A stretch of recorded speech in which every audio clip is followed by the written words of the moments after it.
Seja bem-vindo a mais um episódio do Jornada do Empreendedor, o podcast de empreendedorismo de uma parceria da APEC, o IbraWork e o Sebrae. Hoje a gente está aqui com a Juliana Rodrigues, consultora de negócios do Sebrae de São Paulo, especialista em desenvolvimento de pequenos negócios, e o Alfredo Firmino de Carvalho, consultor de negócios do Sebrae de São Paulo, especialista em gestão empresarial e o crescimento de pequenas empresas. Juliana, Alfredo, sejam bem-vindos aqui com a gente no Jornada do Empreendedor. Maravilha. Vamos começar com uma pergunta do Thomas. O Thomas está voltando do Oriente, aí então vamos ouvir o que ele tem para perguntar para a gente. Juliana, qual é o maior erro que os pequenos empreendedores cometem no marketing digital? Obrigada, gente, pelo convite. É um prazer estar aqui com vocês hoje. Antes de tudo, eu acho que o maior erro é não usar o marketing digital da forma correta, né? As pessoas, quando elas planejam a empresa, muitas vezes elas não contemplam as verbas e tudo que ela vai precisar para ter uma questão bem ativa dentro das redes sociais. E, a partir de um momento que ela deixa de receber indicações ou que o espaço físico dela não está tendo as demandas, ela passa a apagar fogo tentando utilizar as redes sociais, muitas vezes de uma forma genérica, sem estrutura, sem planejamento, sem saber se o conteúdo que ela está postando está identificando ela com o público que quer atender e, consequentemente, não tem os resultados financeiros, os resultados de cliente que ela gostaria, né? Então, o erro, muitas vezes, está na falta do planejamento. Então, se você tem a intenção de abrir uma empresa, se você já tem um negócio consolidado, ainda dá tempo de você criar um planejamento, de você colocar o marketing digital como uma pauta importante, porque a empresa ela não funciona sem o coração, né? Um corpo humano não funciona sem o coração, e o marketing ele é o coração da empresa. Então, você precisa estar sempre se atualizando, pegando as novidades, entrando até nas modas que acontecem hoje, porque isso dá engajamento. Mas o planejamento, desde o plano de negócio, é de extrema importância, né, para o marketing digital. A gente tem um percentual, uma diferença entre empresas que dão essa atenção para o marketing digital e empresas que não dão? Como se dá essa diferença em lucro, em rentabilidade, em acesso ao seu público? A gente tem alguma pesquisa que fala em números disso? Não consigo te trazer esses números agora, mas eu posso até te dizer que a gente conhece a diferença entre esses dois empreendedores, né? A gente percebe que o que está engajado no digital, ele acaba tendo resultados melhores muito por conta da questão do digital. Porque hoje todo tipo de público está. Se você for atender a faixa etária de adolescente, de jovens, até mesmo dos idosos, né, que está crescendo cada vez mais, de uma forma ou de outra eles estão acessando o digital. Seja por ferramenta de Facebook, Instagram, TikTok, de acordo com cada perfil. Então, o que a gente vê? As pessoas que ainda trabalham no offline, elas acabam dependendo muito de indicação, elas ficam muito dependentes de pessoas que chegam de forma orgânica ou de tipos de mídia offline que hoje estão trazendo uma parcela muito menor de pessoas. É importante ter os dois? Mas o digital traz mais alcance, mais visibilidade. A gente até fala um pouquinho de seja o influenciador do seu próprio negócio. Então, quando você aparece numa rede social mostrando quem está por trás do negócio, você acaba criando conexões. E muitas vezes a gente vê essas pessoas que empreendem e aparecem, crescem de um volume muito grande por conta dessa identificação, tá? Então, é importante estar no digital, estar no offline, mas dar atenção para ambas. Alfredo, quer fazer alguma complementação? Ela falou a palavra mágica, vamos dizer assim, né? Planejamento. E o planejamento também é para a gestão como um todo, né? A gente, hoje, 21 de julho, né? O empresário e empresária senta na frente do computador, ele devia começar a produzir, planejar o conteúdo para 21 de agosto. Essa deveria ser o dia a dia, o modus operandi, quando a gente pensa em digital. É muita coisa para fazer, né? Ele tem que cuidar das finanças, abrir, fechar o caixa, comprar, atender cliente e também cuidar do digital. Eu costumo dizer, ontem a gente fez uma live e eu costumo dizer que tem 3 possibilidades para o pequeno negócio, né? Não fazer nada, porque eu não tenho tempo, é uma justificativa, entre aspas, do boa parte do cliente que a gente atende. Você, de alguma forma, de pouquinho em pouquinho, aprender, fazer o caminho das pedras, ou não tenho tempo, não tenho habilidade, terceirizar isso aí. A terceirização para cuidado digital talvez dê um resultado mais rápido, porque você vai entregar isso na mão de um especialista, mas vai sair mais caro. Sim. É fato isso aí. Então, eu costumo dizer, né, um pouco de ironia aí, mas no bom sentido de provocar o nosso cliente, quando a gente larga a mão do digital, porque eu não tenho tempo, eu faço quando dá, é bom para uma pessoa, para uma entidade. Quem? Para o concorrente. Porque o concorrente, você não tem a dúvida que ele, de um jeito ou de outro, ele está fazendo. Né? Esperar o melhor momento para fazer o teu planejamento de conteúdo, esperar o melhor momento que eu tenho um recurso melhor, um smartphone, a gente nunca vai chegar nesse melhor momento. Então, tem uma frase que a gente usa lá no Sebrae, o feito é melhor que o perfeito. Sim. Críticas. A Juliana agora virou blogueirinha. Um exemplo, supondo que a Juliana fosse uma empreendedora. Crítica sempre vai ter. Eu falo muito isso nos meus eventos. Só vai te criticar quem faz menos que você. Quem já trilhou o caminho das pedras, que já tem um pouco mais de experiência, de lastro, essa pessoa até te ajuda, né? Porque quem tem uma boa história, compartilha. Então, Guilherme, agora você é blogueiro, Sofia, agora você é blogueirinha, vai lá você fazer. Então, assim, precisa fazer, precisa estar no digital, porque só a indicação ela é muito pinga-pinga. E elas podem secar em algum momento, elas podem encerrar em algum momento. A internet, o mundo digital, como a Juliana falou, tem a possibilidade da capilaridade que o mundo digital possibilita. Então, principalmente para quem não nos conhece, usar as ferramentas ou as principais ferramentas digital é que vai fazer a gente chegar nas pessoas certas. Se vai pagar ou não, tráfego pago ou de maneira orgânica, é outro capítulo. Mas precisa também cuidar do digital. Perfeito. A gente tem mais uma pergunta do Thomas, dessa vez para o Alfredo. Legal. Alfredo, qual é o erro de gestão que mais impede uma pequena empresa de crescer? Assim como no marketing digital, é a falta de planejamento. O brasileiro, a gente tem números que comprovam isso, o brasileiro ele tem um espírito empreendedor muito bom, muito alto. Só que o brasileiro ele não é simpático com essa coisa do planejamento, ele acha que ele está perdendo tempo e ele acaba consertando o carro em movimento. Acabou a grana, é falta de planejamento. Eu fui para um ponto de venda inadequado à minha proposta de valor, ao público que eu queria atingir, foi falta de planejamento. Então, assim, e comprovadamente, a gente ainda melhorou, mas a gente ainda tem uma mortalidade das empresas alto. Né? Algo em torno de 50% das empresas fecham as portas depois de 2, 3 anos, algo do tipo. Comprovadamente, as empresas, os empreendedores que investiram da maneira correta sua energia, tempo em planejamento tem uma taxa de sucesso muito maior. Não é à toa que as startups... Tem startup que fecha? Tem, mas é a exceção. Por quê? Até por conta do perfil desse público, de autoescolaridade, né, de uma experiência, muitas vezes, no mundo corporativo, leva a saber que precisa fazer planejamento. Então, planejamento e as pessoas... mas não está acontecendo nada. Não, então, assim, sabe assim, se eu tivesse um facão para afiar, eu investiria bastante na afiar o facão para depois cortar a árvore. Invista bastante no planejamento.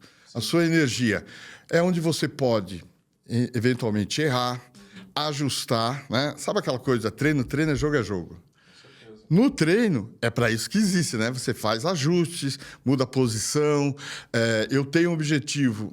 Será que essa estratégia é melhor? Deixa eu testar a estratégia, né? O objetivo é o que, estratégia é o como.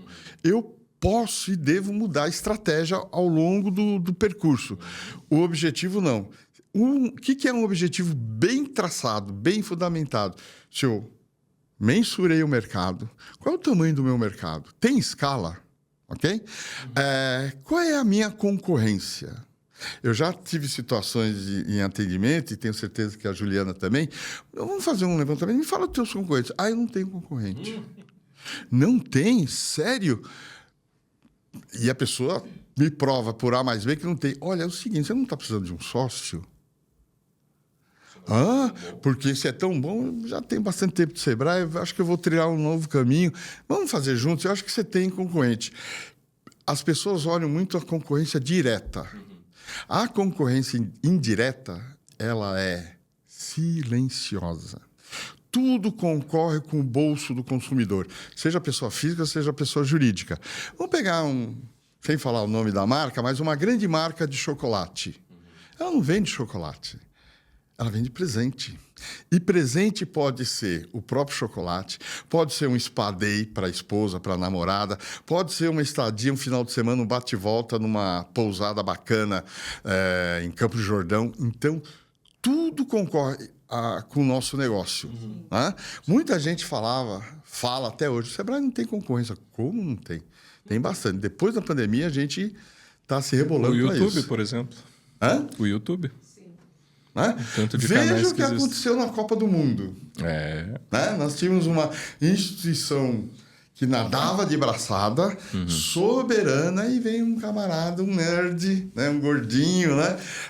E ele, dentro do quarto dele, começou e atingiu uma audiência absurda. É evidente que essa organização já vinha colhendo uma rejeição por vários motivos, mas veio alguém que fez um negócio um pouquinho diferente. A irreverência que esse canal no YouTube apresentou durante a Copa comunica para outro público, né? Foi o suficiente para quebrar aquele padrão global, vamos dizer assim. Então, cuidado com a concorrência, né? Ela sempre vai existir e sempre vai aumentar. Atendimento. O que nunca pode faltar no bom atendimento digital? Eu falo. Fica à vontade. Acho que duas perspectivas. Duas perspectivas. Olha, uma das coisas que são mais falhas hoje nas empresas é esquecer que o atendimento digital existe. Então, você cria suas páginas, suas redes sociais, incentiva a interação e depois esquece de responder o inbox dos clientes. Tá? É uma das ferramentas que são utilizadas para comunicação direta. Okay? E isso é um erro assim grotesco, porque aquele cliente fica 3, 4, 5 dias, e eu acho que todo mundo aqui já passou por uma experiência de mandar uma mensagem para a empresa e não obter retorno, você acaba perdendo a venda ou um possível cliente ali nessa experiência. Uma das outras coisas, não diretamente no atendimento, mas criar conteúdos que façam com que o seu cliente se identifique, que ele tenha uma experiência positiva. Né? Muita gente só está focada em colocar na rede social promoção. Então, compre 3, pague 2, promoções diretas. E os conteúdos educativos, eles são essenciais para o negócio.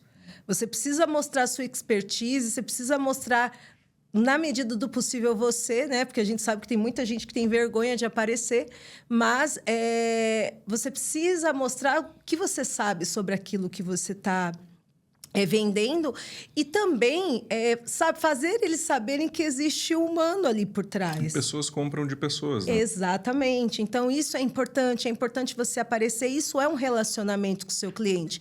Eu tenho uma cliente que eu atendi ela um tempo atrás, que hoje os clientes eles procuram os eventos em que ela está presente por causa dela.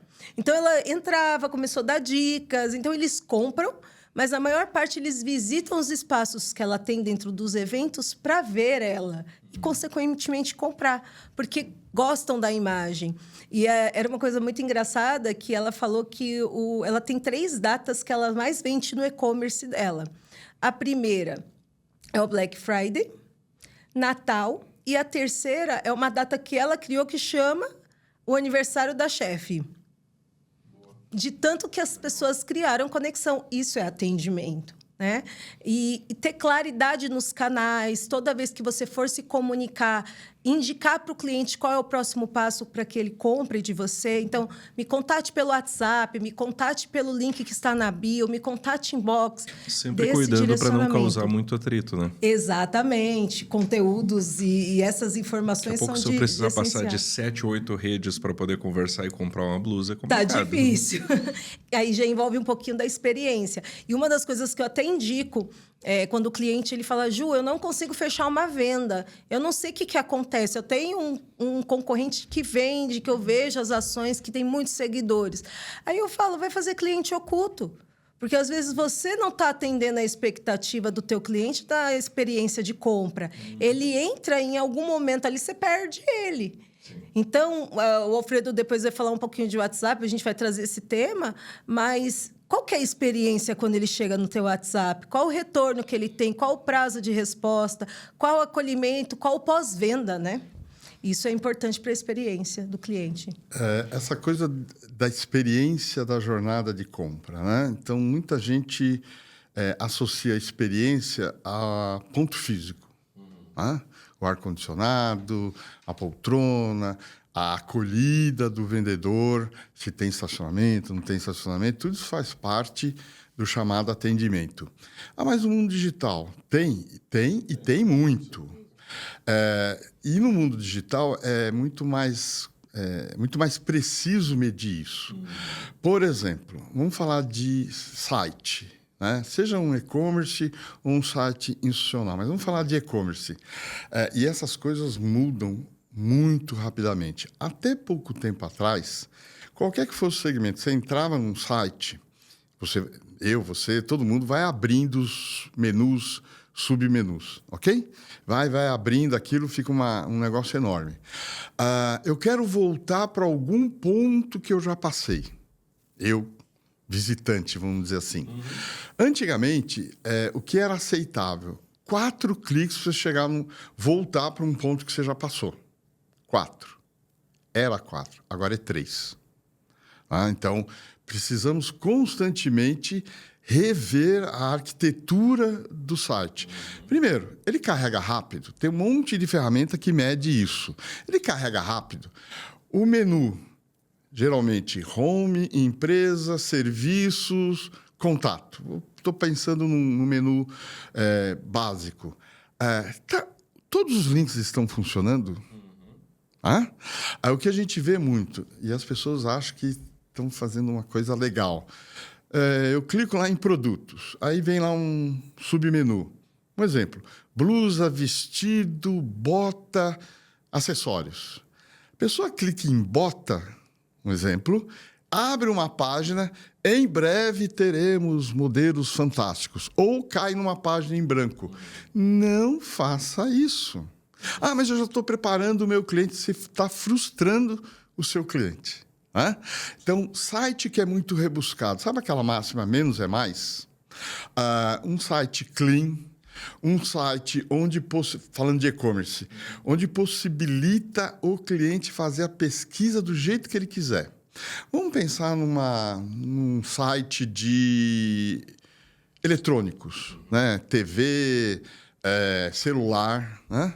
O cliente ele quer pesquisar por marca, ele quer pesquisar por faixa de preço, ele quer pesquisar por processador, ele quer pesquisar se é tela plana, LCD. Além daqueles produtos em destaque, aqui na barra lateral dá essas possibilidades. Ele vai decidir como ele pesquisa. Isso é a experiência do cliente. Outra coisa que é a experiência do cliente, os mais vendidos, os melhores avaliados. Esse tipo de recurso fácil de ser usado compõe a experiência do cliente no mundo digital. Saindo do e-commerce, vamos dizer assim, para o WhatsApp, e a gente tem assunto para falar de WhatsApp o podcast inteiro. E, inclusive, cuidado com os spoilers. Né? Acho que dá para fazer um podcast só sobre isso. Mas, de uma maneira geral, a Juliana tocou, e eu gostaria de reforçar, não deixe o cliente no vácuo. Então, assim, eu entrei no e-commerce, tem lá um botãozinho, fale conosco. E eu mando uma pergunta, eu estou com uma dúvida, né, sobre esse copo. e ninguém me responde. Mas o site é maravilhoso, tem produtos fantásticos, preços competitivos, mas ninguém me dá atenção, né? Tenho certeza que todos aqui já passaram por esse tipo de experiência. Nós, no papel do cliente, o nosso cliente, ele tem a seguinte postura: eu sou o único, não quero saber se tem mais gente para atender, tá certo? Às vezes isso é meio cruel, meio pesado. Avalie quanto isso é recorrente. Eu não posso deixar o cliente esperando. Eu não posso deixar o cliente esfriar aquele desejo de fazer compra. Por quê? 3 minutos, um pequeno spoiler. 3 minutos no WhatsApp é o suficiente para ele encerrar a conversa. O que é 3 minutos? É nada. Fui lá pegar uma água, voltei. Anda com o celular na mão. Não tem jeito. Então, além da estrutura do que o cliente não vê, que é o que está o back-end, que é hardware, software, é resposta o mais rápido possível para o cliente. No offline e no online. No online, então, o negócio é fração de segundos. Ô, Fred, um chatbot bem planejado, bem estruturado, auxilia nesse sentido? Ou deixa mal acostumado o empreendedor? A gente costuma dizer uma resposta cretina, né, que a gente usa. Depende. Qual é o perfil do teu cliente? Tem gente que odeia falar com máquina. Tem gente que não se importa, até prefere. Ok? A gente vai partir para algum tipo de automação com 2 fatores. Primeiro, eu não dou conta, meu braço não dá mais conta. E segundo, só faz sentido eu começar a automatizar, vamos falar de WhatsApp ou chatbot lá dentro do site, se eu, de verdade, eu alimento ele com informação. Um CRM e um RP. Todo mundo aqui já teve contato com esse tipo de coisa. Você entra, por exemplo, num WhatsApp de um laboratório de análise clínica. Bom dia. A pessoa responde, bom dia. Ou seja, 1 para agendamento, 2 para exame, 3 para consulta, 4... E aí vai conduzindo a pessoa para a solução. 24 horas por dia, 7 dias por semana, né? Não tem humor, não tem chuva, não tem nada. Só se justifica pelo volume de informação, de mensagens trocadas, e se eu alimento isso com informação que eu mesmo passei ao longo do tempo. Então, uma das coisas que esses chatbots perguntam para nós é: pode informar, por favor, o seu CPF? Na hora que você informa o CPF, vem todo o histórico. Todo o histórico. Então, para a grande maioria do perfil do que a gente atende, ainda está um passo atrás, porque ainda a maioria está estruturando essas informações. Não é todo mundo que tem um CRM. Não tem essa base de dados organizada. Mas não tem mesmo. Além de alguns casos, você precisar do atendimento humano e não conseguir chegar nele nunca, né? Ficam te jogando de volta para o menu, jogando de volta para o menu. Isso é uma coisa que, para a experiência do consumidor, é super negativa. Deixa eu perguntar, quanto à questão dos dados e indicadores, quais dados e indicadores são fundamentais de se acompanhar, seja na rede social da minha empresa, seja no WhatsApp? Como eu mensuro o impacto e a atenção que eu estou dando para aquela rede social, para aquele mecanismo? Depende do objetivo. Então, eu sempre reforço que a gente cria campanhas e cria processos e publicações com objetivos diferentes. E para cada um dos objetivos, você precisa ter medição, né? Os famosos KPIs, né? Então, muitas vezes a pessoa faz uma publicação com o intuito de querer vender, só que ela traz uma publicação muito de perfil de engajamento. E aí ela vai ser frustrada. Então, se você quer vender, a sua publicação tem que seguir essa linha e você precisa seguir um KPI voltado, por exemplo, para aumento de faturamento ou aumento de contatos. Então, a gente fala muito do funil de vendas, né? O cliente ele entra na rede social, ele passa por uma jornada até que ele seja um lead qualificado e tenha mais chances de comprar de você. Então, você pode criar diversos indicadores financeiros, indicadores de entradas de leads. Então, falando um pouquinho de tráfego pago, se você cria uma campanha que você quer gerar interações via WhatsApp, quantas interações você quer por dia para que você consiga chegar à sua meta de receita por aquela ação. Então, se eu investir... E essa fórmula o Sebrae me ensina. Sim, a gente Maravilha. consegue sim passar esse tipo de informação. Inclusive, nós temos consultorias especializadas em KPIs. Se eu investir R$200 numa campanha paga e eu tenho o objetivo que esses R$200 me renda R$3.000 de receita, quantos clientes entraram, quantos clientes curtiram, quantos clientes efetivamente fizeram contato comigo, quantos efetivamente compraram comigo. Então, isso, assim, às vezes o nome, né, é diferente, parece que é difícil de fazer, mas não é. Eu tenho até um caso de uma cliente que eu uso de referência nos atendimentos, que ela me trouxe, depois da gente ter conversado sobre as campanhas de Google Ads, que envolvem Instagram, Facebook e WhatsApp, eu falei para ela, a gente precisa de relatório daquilo que você fez. Então, ela me trouxe. Eu investi um teste de R$170, eu consegui 20 contatos, desses 20, 10 se tornaram leads, e desses 10, 2 contrataram o serviço. Mas é um serviço de alto custo, então eu tive um retorno X. Para mim, valeu super a pena e é um serviço de recorrência, então eles vão continuar vindo e vão continuar gerando receita a partir daquele valor investido. E aí você tem que ter lá no seu planejamento qual a verba que você vai ter destinada ao marketing, qual o retorno que você quer a partir dessa verba. Então, a gente volta muito lá para aquele planejamento do marketing que a gente falou. Quando a gente está criando um plano de marketing, a gente coloca quais ações vão ser feitas, quais os objetivos que aquelas ações vão ter e quais os indicadores que eu vou usar para mensurar se teve resultado ou não, qual a plataforma que eu vou utilizar. Então, tem que ir muito por esse caminho. O planejamento é por onde você vai conseguir criar os indicadores. E aí, tirando do financeiro, pode ser seguidores. Tem gente que quer aumentar os seguidores para ter uma página mais forte. Pode ser, entre outros. É uma métrica? É uma métrica pesada? Sim. A gente fala muito de... às vezes a pessoa é um B2B e talvez ela não tenha tanto retorno de campanhas e de publicações via Instagram, por exemplo. Mas o Instagram, até mesmo o TikTok hoje, é muito de posicionamento de marca. A gente vê... advogados usando essas plataformas para levar conteúdo. Ele está pegando, às vezes, assuntos polêmicos que trazem engajamento e está mostrando o quanto que ele sabe daquilo. Ele não está vendendo nada, mas ele está se posicionando, ele está mostrando no que ele é bom e o que a empresa dele faz ali. Então, é um indicador. Você está conseguindo seguidores, curtidas, compartilhamentos... São coisas positivas. E o quanto isso, no futuro, está reverberando para uma geração de lead para você. E aqueles famigerados perfis com muitos seguidores e nenhuma interação em postagem? Fake. Existe. Não tem como você ter 20 mil seguidores, por exemplo, e na média do que é postado tem 2, 3 curtidas. A conta não fecha. Então, falando de número de seguidores, há quem classifique seguidores como uma egométrica. Eu tenho uma visão um pouquinho diferente.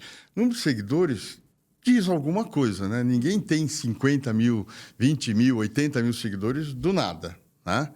Voltando para as métricas, né? Como que a gente monitora isso? Voltando a falar um pouquinho de comércio eletrônico, e é uma das métricas, um dos KPIs mais utilizados. Qual é a taxa de abandono do carrinho? A gente sabe, e no mundo isso acontece, pensando no e-commerce, aonde a pessoa sai daquele site? No carrinho. É por conta do valor do frete ou porque ele já recebeu uma comunicação nesse meio tempo de um concorrente? Então, precisa medir isso. Às vezes, o nosso cliente, ele não tem ideia, noção da quantidade de informações que ele tem na própria mão, na palma da própria mão, no celular dele. Ontem mesmo falei um pouco de Instagram. Todo Instagram comercial tem lá na primeira página, tem lá o painel profissional. Você já clicou nisso? Você sabe quanto que é o percentual de masculino e feminino? Sabe a faixa etária? Sabe quantos seguidores você ganhou ou perdeu nos últimos 7, 14, 3 meses? Quais foram as publicações que mais deram engajamento? Tudo isso, a própria Meta disponibiliza isso dentro do aplicativo. Isso te ajuda a tomar decisões sobre os Exato. próximos conteúdos que você vai trazer. Por que esse conteúdo teve, um exemplo, 200 curtidas, esse post teve 200 curtidas e esse post só teve 5 curtidas? Por quê? Não é postar... Lembra que eu falei do planejamento? Eu sento na frente do computador, eu tenho que pensar daqui a um mês e também o que deu certo e o que não deu certo. Por que essa postagem deu tanto engajamento? Quando eu falo engajamento, é curtida, compartilhamento, comentário. Por que aqui deu muito engajamento e aqui deu pouco engajamento? Pô, mas as duas são meio similares, a produção do post está muito bem feita. Começa a analisar o texto. Começa a analisar, eventualmente, se eu usei ou não usei hashtag. Se eu coloquei no meio daquela legenda a tal da palavra-chave. O horário... Né? Lá atrás tinha uma crença que o horário influenciava muito no resultado daquele conteúdo. Isso foi mudando ao longo do tempo. É melhor, a gente provoca isso em sala de aula. O que é melhor? Um conteúdo ruim... Tem uns horários ditos padrões, né? 9, 12, 14, 16, 18. Alguém estabeleceu isso aí, né? O que é melhor? Um conteúdo não tão bom no horário certo ou um conteúdo muito bom fora desses horários? É evidente que é a segunda opção, né? O que faz as pessoas pararem para ver o nosso conteúdo é a qualidade do próprio. Uma vez eu estava assistindo um podcast e a especialista estava falando, você tem ideia de quanto tempo a gente fica nesse movimento no celular, que é inconsciente? E aí as pessoas interagindo, ela falou 0,3 segundos. 0,3 segundos. A gente... Né? Por que a gente, em alguns, a gente para? Alguma coisa chama atenção. Falando no mundo digital, o que mais vale, não é de hoje, e vai valer cada vez mais, é a atenção de quem está do outro lado. Por isso, faça o melhor design que tiver na sua possibilidade. Mas faça. Porque a atenção, nós somos bombardeados por...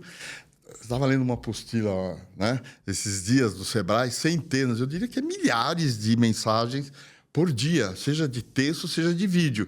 Então, o que faz a gente parar uma fração de segundo a mais? Às vezes é uma chamada, um contraste de cor, um movimento, o tal do gancho. Os 3 primeiros segundos do vídeo. Né? O tal do gancho. Muito especialista fala e é verdade.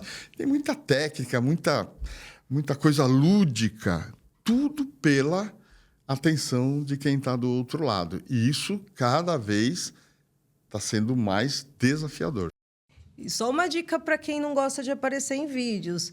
Os vídeos trazem 43% a mais de engajamento normalmente do que imagem. E o algoritmo entrega mais. Entrega mais. O pessoal gosta mais dos reels, especificamente. E o microempreendedor que tiver com dúvida e precisar de uma consultoria, então ele é só buscar a agência Sebrae mais próxima dele, que consegue... Claro, inclusive aqui a Ibra inclusive Work. comigo. Exatamente. Nós temos a equipe de técnicos e também de consultores, como eu e o Alfredo, nos escritórios regionais. E a gente trabalha muito de forma individualizada, analisando essas informações das empresas e dando direcionamento, um plano de ação, indicando para eles alguns caminhos que eles podem tomar com relação ao marketing e outras questões também. Como vocês enxergam o futuro da publicidade nas redes sociais? Como, perdão? O futuro da publicidade nas redes sociais. O algoritmo tem mudado bastante. Vamos falar principalmente do Meta, mas também do Google. O Google, as pessoas estão procurando o Google de maneira diferente do que eu procurava antigamente. Então, a presença da IA no Google está cada vez mais forte. Na Meta, e a gente conversa, né, com os clientes e entre a Meta não está dando sossego, vamos dizer assim, de tanta alteração que eles têm promovido. Não reclama. Trata de, minimamente, ficar inteirado disso. O que o algoritmo tem valorizado, falando especificamente de Meta, é um negócio chamado autenticidade. De novo, o feito é melhor que o perfeito. E, segundo, uma das coisas que ele faz distribuir, por exemplo, um vídeo para mais ou menos pessoas é o tempo que a gente fica assistindo o vídeo. E a gente consegue ver pelo gráfico, e é normal, cai. Quando ele consegue reter a atenção um pouco mais nesse vídeo, ele entende que isso é um bom conteúdo. Ele distribui um pouquinho mais. Tudo isso de forma orgânica. Então, não fazer não é estratégia. Né? Não é o que a gente... mas eu não tenho uma boa aparência, eu tenho dificuldade, a minha dicção... Treine. Tudo é treino. Né? Tudo é treino. Primeiro vídeo ficou ruim, o segundo, o terceiro. Por quê? Os nossos próprios clientes falam isso. Alfredo, é impressionante. Quando eu faço um vídeo mostrando o interior da minha loja ou filmando um produto e falo só a locução, dá uma taxa de engajamento baixa. Mas quando eu apareço, e principalmente quando, no caso do público feminino, quando eu apareço falando alguma coisa além do negócio, esse final de semana eu fiz isso, eu fiz aquilo, dá um alto engajamento. Por quê? As pessoas são curiosas. É da natureza humana. Nós é que vamos dar a medida o quanto a gente vai abrir ou não na nossa vida. Né? Mas... as pessoas tinham um paradigma. No meu perfil comercial, no Instagram, por exemplo, não pode publicar nada na minha vida pessoal. Não, isso não é... Isso é um paradigma que tem que ser quebrado. É lógico que eu não vou colocar tudo, mas com muito critério, com muita curadoria, fazer esse tipo de conteúdo, mesclar o conteúdo, alternar o conteúdo é muito bom. Então, por exemplo, o que a gente chama de Instagram vitrine. Produto. É para mostrar produto? É para mostrar produto. Lógico que é para mostrar produto. Mas qual outros assuntos a gente pode abordar? Uma boa gestão de rede social é quando a gente também fica antenado o que está acontecendo na sociedade. De pegar carona e fazer publicação sobre isso. Vou resgatar uma situação lá atrás, e isso é fato. Eu fiz um curso lá atrás. Eu fui um dos primeiros lá no escritório a falar de inteligência artificial. Aí o nosso gestor... Você acabou o curso, então você vai lá fazer a palestra. Foi mais ou menos isso lá. E eu fui lá para a associação comercial. E eu peguei um exemplo, fiz lá um prompt genérico, vamos dizer assim. Eu criei coisas do tipo... Me dê 5 ideias de conteúdo. Eu tenho uma loja física de acessórios de couro. E o meu público-alvo é mulheres de 35 a 55 anos, profissionais liberais, sem filhos. E aí veio as 5 ideias. Tamanho, modelo, design, compartimento interno, cor, material... coisas relacionadas diretamente a artigos de couro. Eu mudei o prompt e falei, agora me dê mais 5 ideias de conteúdo para esse mesmo público, mais 5 ideias, 5 dores que não tem a ver com o produto que eu comercializo. Carreira, filho, segurança, assédio. A mulher compra uma bolsa de 50 mil reais, tem gente que compra, a gente veio falando isso no carro, de 50 mil reais ou mais, né? Tem bolsa mais cara que isso, mas ela também tem as mesmas preocupações de uma pessoa, de uma mulher um pouco mais simples. É falar da dor. Né? Eu posso, de vez em quando, isso é uma linguagem do varejo, dar uma beliscada em temas que têm a ver com aquele público. Então, só falar de produto, né? Só vender, acaba ficando meio chato. Desde que seja sincero o posicionamento dentro do perfil, Com né? certeza. Senão soa falso e sai pela culatra. Não, mas isso, o público, qualquer que seja o nível de escolaridade, ele percebe isso muito fácil, né? Então, a gente teve situações aí dos mega influenciadores veganos, não vou falar o nome, um camarada super famoso vegano fez propaganda para uma grande marca de frigorífico. Gente, para ele foi muito bom, porque ganhou uma fortuna. Mas qual a autenticidade disso? Zero. Por isso que a gente fala essa questão do influenciador, e a Juliana comentou no começo, cada vez mais as pessoas dão mais crédito até para aquele chamado micro, nano influenciador. Pode ser alguém da comunidade, pode ser alguém da própria equipe. O Sebrae, e a Juliana já fez as suas participações, a gente tem lá no nosso escritório a Paula, que está de licença maternidade, tem o que chama de intra-influenciadores, gente da casa que tem mais habilidade de falar na frente das câmeras, falando do nosso portfólio, falando do nosso calendário de atividades. Sabe aquela coisa, gente como a gente? Isso é o futuro, não tem volta, pensando no marketing digital, dessa coisa da conexão. A palavra mágica em marketing digital é conexão. Se eu não me identifico, mesmo que eu tenha dinheiro, esteja precisando, mas sei lá, não deu aquele molho, não deu aquele match, né? Tem que bater o olho. Não rolou a química, né? A gente costuma dizer o seguinte, essa frase é antiga e ela é muito verdadeira. Primeira impressão é que fica. Em todas as áreas da nossa vida. Todas, no comercial e no pessoal. Isso é tão verdadeiro. Primeira impressão é que fica porque talvez eu não tenha uma segunda chance de causar uma primeira boa impressão. O que é uma primeira boa impressão? Eu entro no teu site, eu entro no teu Instagram, eu entro no WhatsApp. O WhatsApp tem um monte de lugar para colocar link. Eu clico, não acontece nada. Eu clico, dá erro. Ah, não, eu vou passar a mão no telefone, eu vou ligar para o Guilherme, vou ligar para a Sofia. Olha, teu link não está funcionando. Mas não vai fazer isso mesmo. Então, cuide muito bem disso. Ah, mas estava funcionando ontem. Alguém mexeu, não é obra do Divino Espírito Santo. Testa, né? Você acrescentaria alguma coisa, Juliana? Sim, na verdade, ele falou, né, um pouquinho sobre a IA, mas o futuro do marketing digital é diretamente relacionado com inteligência artificial.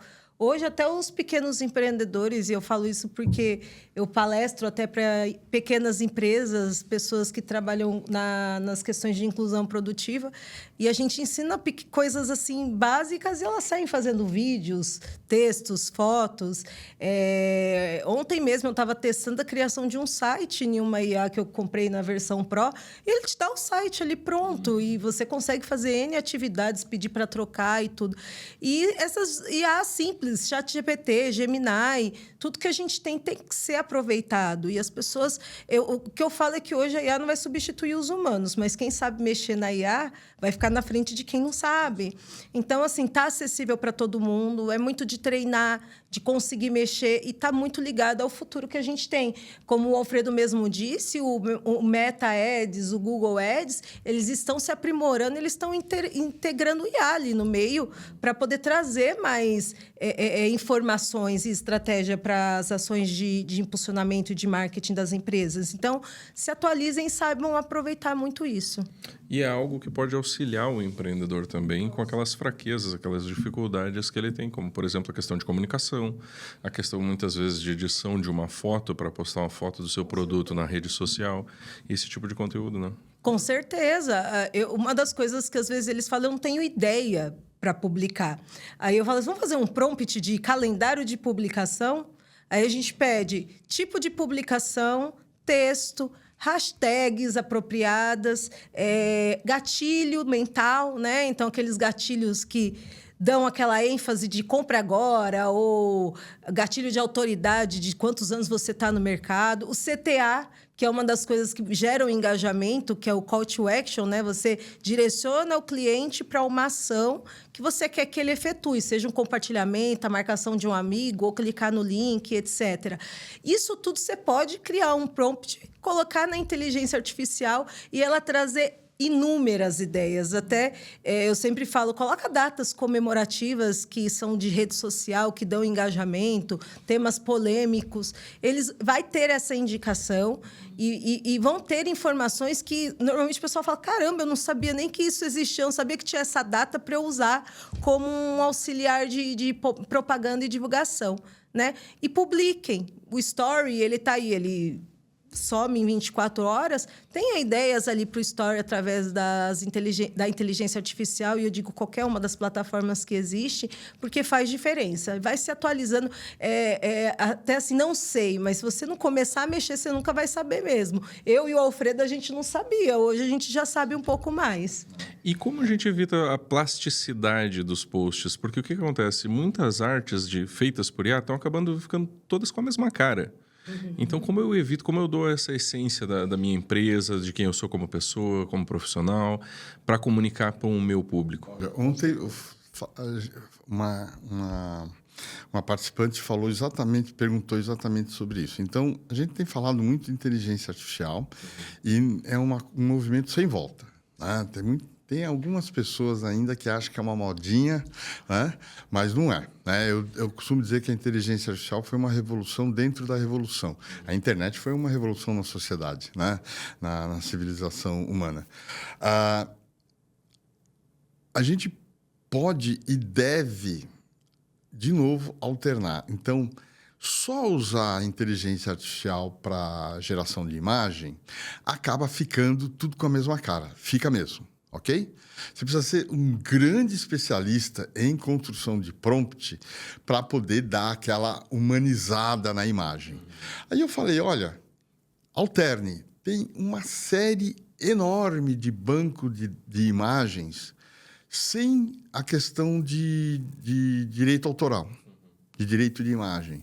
Você pode pegar uma imagem muito bem produzida, né, de um site, traz para a inteligência artificial e aí você finaliza. Fica com uma outra cara, porque se a gente não tem conhecimento de fazer um prompt detalhado, o resultado ele é muito raso. O segredo não são as respostas, são as perguntas. Já dizia Einstein que o que move o mundo são as perguntas. Se eu faço um prompt raso, genérico, ele me dá uma resposta rasa, genérica. Eu tenho, minha colega também tem, eu já tenho, a gente vai aprimorando, eu já tenho prompts assim de página e meia. Mas a gente vai atrás, pesquisa, tem prompts de folhas e folhas e folhas, e ela vai interpretar aquilo que é passado para ela, ok? Mas a imagem está ficando tudo igual. E você não aparece por quê? Você, empreendedor, empreendedora, alterne, mostre a sua cara. As pessoas falam, mas eu travo. Tem um monte de técnica para destravar. A gente acompanha bastante isso e eu observo uma coisa muito legal, simples até. A empreendedor, ele está chegando no escritório. E ele filma o pé, é sério, ele começa a filmar o pé dele, ele chegando na recepção, oi fulano, bom dia, oi ciclano, bom dia, como é que tá? Já tá tudo ligado? O podcast tá no ar? Não sei o quê. É um jeito de destravar. Eu tenho um e-commerce, eu vou embalar esse produto. Eu posso posicionar a câmera e mostrar só as minhas mãos, o cuidado que eu tenho, coloco papel de seda, borrifo lá o perfume, fecho, ponho uma cartinha escrita à mão. É diferente de inteligência artificial. Então, fazer só uma coisa, o que quer que seja essa coisa, cansa. Sim. Cansa. E hoje tem muitas ferramentas, até de edição de foto, que não usa especificamente a inteligência artificial, mas só como um auxiliar, né? Então, tem muitas ferramentas, por exemplo, o Canva, que a gente consegue utilizar a veracidade de uma foto, de um vídeo, e ter o auxílio da IA para fazer alguns tipos de alteração, sem mexer tanto na estética e deixar tudo com a mesma cara. Mas, assim, é de praxe, às vezes, a gente pegar páginas de cliente que o fundo é todo igual. Inclusive, teve uma vez que eu recomendei que falei assim, não gasta com isso, porque ela estava pagando e ela estava fazendo tudo igual. Eu falei, compra aquelas placas de fundo. Tem umas placas que você compra que você consegue alterar a cor. E aí você vai tirar fotos com fundo legal e você vai alternando e vai ficar realista, né? Então, é muito de uma percepção do que você tem que fazer, o que exatamente você tem que investir. Às vezes, a IA não é uma opção para aquele tipo de negócio. Você quer ver essa coisa da produção de imagem ou de vídeo? Criatividade. Então, assim, muita coisa do que a gente vê na internet, em termos de produção de imagem, de vídeo, mas principalmente de imagem, é gambiarra. O brasileiro é expert nisso aí. Sabe aquela coisa de arrastar o copo com um guardanapo para deslizar, virar a câmera de ponta cabeça? Viu uma coisa simplória. Simplório. Tinha uma cliente, tinha uma loja de moda na Zona Norte e a loja dela era um brinco, né? Moda feminina. Depois ela entrou também no segmento infantil. E a loja dela, por si só, já era um estúdio, vamos dizer assim. Mas ela começou a fazer fotos fora da loja. Externo mesmo, né? Externo. E ela na avenida. Aí você fala... Coisa meio simples. Como é que você consegue? Eu espero o farol fechar. Não, Aqui não é na Paulista a gente vê bastante. mas está aqui, a um quarteirão de distância. Sim. Então, assim, você precisa ter uma pessoa, lógico, fechou o farol. As pessoas aqui na Paulista até dançam, não dançam? É isso, gente. Criatividade. O que eu falei? O feito é melhor que o perfeito. E segurança, né? Por favor, não vai parar. Não, pelo amor de Deus, né? Não vamos fazer não vai loucura. ser atropelado. Então, assim, e quando a gente consegue fazer esse movimento, que pode ser um gancho de humor, um gancho de erros de gravação, né? As pessoas, adoram, falam. Um dia desses eu vi, gente, o brasileiro como bater no teu colega de trabalho sem ele perceber que você bateu nele. Tinha uma pessoa sentada e uma moça e um rapaz, ele chegou perto, tinha um caderno. E a chamada era essa, né? Como bater num colega sem ele perceber e ninguém perceber. Aí eles iam lá, você estava querendo que a gente mostrasse, né? Você está querendo fazer a mesma coisa. É isso, gente. Criatividade. Rede social tem que ter uma dose importante disso, porque senão fica... Você está concorrendo com o mundo inteiro. Exato. Né? E o mundo inteiro ele está muito nivelado. Qualquer coisa que você faça diferente chama atenção. Uma coisa bem feita, não precisa ser uma produção hollywoodiana, mas bem feita, bem sincronizada, dá um efeito legal. Feita com vontade, na verdade. Eu acho que a questão do bem feito pode levar àquela consideração de repente, buscar o perfeito. E, como você mesmo disse, né, Alfredo, o feito é melhor que o perfeito. Então, gente, a gente está chegando ao final do programa de hoje. O nosso programa é curtinho para a gente manter a atenção do pessoal. E para pegar mais conteúdo de vocês, pessoal, entra lá no contato com o Sebrae. O pessoal está super qualificado, como vocês puderam acompanhar hoje aqui. Juliana e Alfredo, por favor, considerações finais, falando um pouquinho sobre todo esse universo para a gente. Lady first. Bom, como tudo que a gente falou aqui, o importante é começar. Tá? Não faço hoje, o que eu posso fazer para começar? Uma das opções é procurar o Sebrae. Na verdade, você até deve. A gente tem produtos gratuitos, nós temos produtos muito bons que podem ajudá-los não só a criar, né, prompts, a desenvolver conteúdos, a levar ideias para vocês, mas até algumas coisas mais técnicas de criação de vídeo que a gente faz eventualmente nos escritórios. Então, nos procurem aqui a unidade da IbraWork e criem um plano de divulgação da sua empresa. Não importa qual vai ser a ferramenta, nem todas as ferramentas servem para todo mundo. Então, não precisa usar tudo, porque se você usar tudo e abandonar tudo ou usar tudo mal usado, você não vai ter resultado. Mas identifica as que você melhor que tem maior ligação com a sua marca, que maior atende o seu público, que maior tem densidade do seu público e se dedique a ela. Né? Isso vai fazer diferença, vocês vão colher resultados muito positivos e, se precisar de ajuda, nos busque. Obrigada. Queria primeiro agradecer o convite, foi uma experiência muito legal, né, estar aqui com vocês. Tem aqui o nosso ponto de atendimento aqui na IbraWork, né? Está aqui na Rua Augusta. O nosso escritório fica na Rua Clélia 336, pertinho do Sesc Pompeia. Tá? A gente falou muito de marketing digital, mas a gestão é muito mais do que marketing digital. Aliás, qual é a diferença de marketing e marketing digital? Marketing é marketing. ponto. Né? O digital a gente consegue com precisão cirúrgica dizer qual é o ponto, por exemplo, do site que é mais visitado, qual é o ponto gelado do site. Mas marketing é conhecer gente. Uma das razões que a gente falou no começo, a falta de planejamento você fez uma pesquisa de mercado para saber quem é o teu público, o que ele valoriza, o que ele não valoriza, qual é o que a gente tem para oferecer para o nosso cliente. Um pouco de experiência, né? Ralando aí anos e anos, mas o olhar de fora. Às vezes o empresário, a empresária ou o futuro empresário, ele não enxerga algumas coisas e a gente, pela pluralidade de segmentos que a gente atende, acaba desenvolvendo um olhar um pouquinho mais profundo. Não que a gente é melhor, mas é questão de repetição. Né? Então, procure o Sebrae. O Sebrae é a casa do empreendedor brasileiro. Boa parte dos nossos produtos são gratuitos, mas a gente tem no nosso portfólio alguns produtos de maior profundidade que também têm um valor de investimento, mas que são altamente subsidiados. O nosso custo por hora de uma consultoria, se comparar com o mercado, é 5 vezes menor.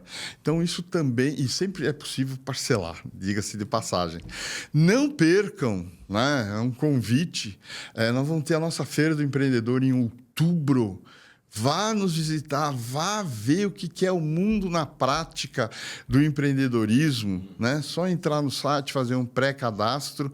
São 4 dias de feira. A gente está esperando 100 mil pessoas. Entrada gratuita. Entrada gratuita, ok? Diga-se de passagem, isso é importante. A entrada é gratuita e tem arenas de conhecimento dos mais diversos temas. Nós vamos ter, pelo 2º ano consecutivo, uma arena que o nosso escritório vai cuidar de marketing e de IA, né?